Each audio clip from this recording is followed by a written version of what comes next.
Hello, coolers. Welcome to Viva Barca, the home of everything Barca. In this episode, we are going to be discussing on two interesting developments for FC Barcelona, starting with Pjanic, of course, who failed to depart Barcelona this summer, despite the high rumors we're talking about, for many months that Pjanic might leave, and he failed to do so.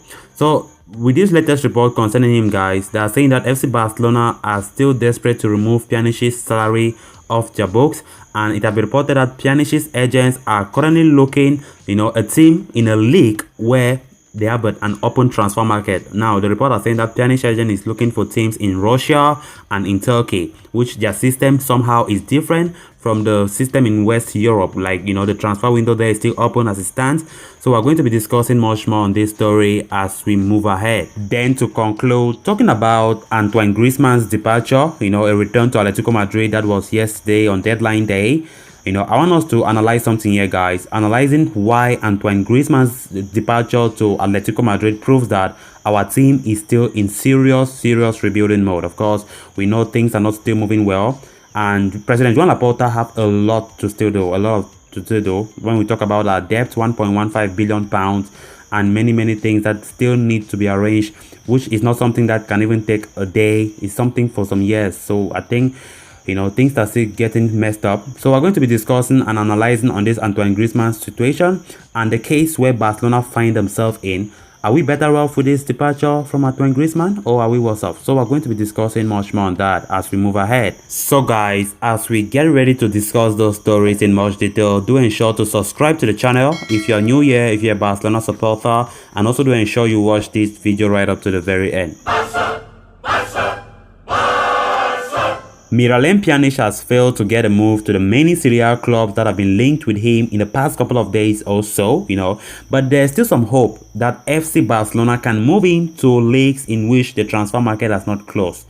The Bosnian was linked with Juventus, AS Roma, Napoli and Fiorentina, but in the end, he did not fully convince them to take him, even with the Catalans paying part of his admittedly high salary, Pjanic's agent is said to be talking to teams in Turkey and Russia in order to, get him there, a team that can give him chances, as it's understood that Mr. Koeman is not even counting on him one bit, So Pjanic came in a swap deal with Juventus in which Automelo went the other way.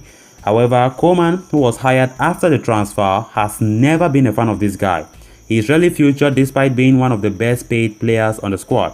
A reunion with Juve was rumored, but ultimately, it seems the Bianconeri had no space in the wage bill for him. On the other hand, it seems the Catalan club has, resigned itself to keeping Samuel Umtiti, another handsomely paid player who rarely features. The salary reduction has been rumored, but there are no official news yet. Umtiti was considered one of the top defenders in the world, but a series of injuries have largely reduced him to a shadow of his former self. Then on to the next story of discussion. FC Barcelona have sold both of their top earners and most famous players in the same transfer window. Antoine Griezmann rarely played like the all-star player he was for Atletico Madrid or the French national team at the Camp Nou. It's really incredible, and I still don't understand why up to this day. But it's still somewhat shocking to see Griezmann, exit shortly after Messi left. So it seems to be an acknowledgement that, they truly can't compete for this league title at all. They have just reinforced Atletico Madrid, who were last season's champions, at a cut-rate price. And with no player going the other way, with no player. We quite remember João Felix was in that transfer, that swap deal rumors just yesterday at deadline. But nothing happened. We just heard at midnight that Griezmann is the only person going the other way and nothing else. I really don't know how people look at this club. It's really bad. The point of the sale was to get, his back of wages like off the books, which is very good. I can say Laporta did well in that regard. Get some money coming in, and that's it. It was not about making a play for a trophy this season at all, because that is not a move that I can tell you guys that Laporta went in for it for us to win a trophy. That is not the case. The fact that Griezmann have gone to Atletico Madrid, that is not a guarantee. That is not something that will make. I can guarantee you that our team will be better off. No way. Okay, if João Felix came the other way, as many people were expecting, then I can say some hopes, because João Felix is an incredible player, very good player. Of course, we could still win titles. This season. Much stranger things have happened in football, So there are good players here and a team that will try their best to fight for everything. But from a strategic planning perspective, it's hard to shake the feeling that they are writing off this year. Joan Laporta is taking a big risk, hoping that fans are patient as he attempts to right the wrongs of Jose Maria Bartomeu's reign as club president. One more year could help normalize revenues to pre-COVID levels, or at least closer to those levels than they were this year. One more year could allow Ronald Koeman, to either prove himself as a coach of next season or rule himself out and wind his contract down immediately. It's one more year to develop talent or test whether Ansu Fati can, recover the quality, he showed before his injury, and to see if there are possible exits for the likes of Samuel Umtiti and Felipe Coutinho. But nonetheless, when we summarize all this, we have been hearing rumors, in the press saying that all these things that Laporta is doing, let's just chill. Who knows? Because rumors are now saying that this is all part of Laporta's master plan to get Erling Haaland. The Norwegian is Laporta's favorite target. We all knew that since last year in the transfer market. But so far, the team does not have the financial muscle to pry him from Borussia Dortmund. That's no secret.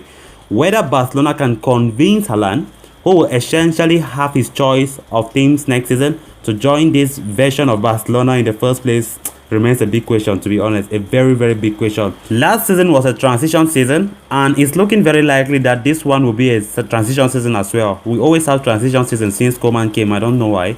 The question is whether the club's leadership can handle it well enough to revive Barcelona. Some rebuilds works. Laporta himself did it in the past. We know 2008-9 when he came. Others don't. We will see whether Laporta can do it again. So guys, with that we come to an end of this episode. Thanks so much for watching and hope you did enjoy the video. If you haven't subscribed to the channel, don't hesitate to do so you always stay up to date with the latest Barcelona news and many more related to Barca here on Viva Barca. Until next time, bye bye.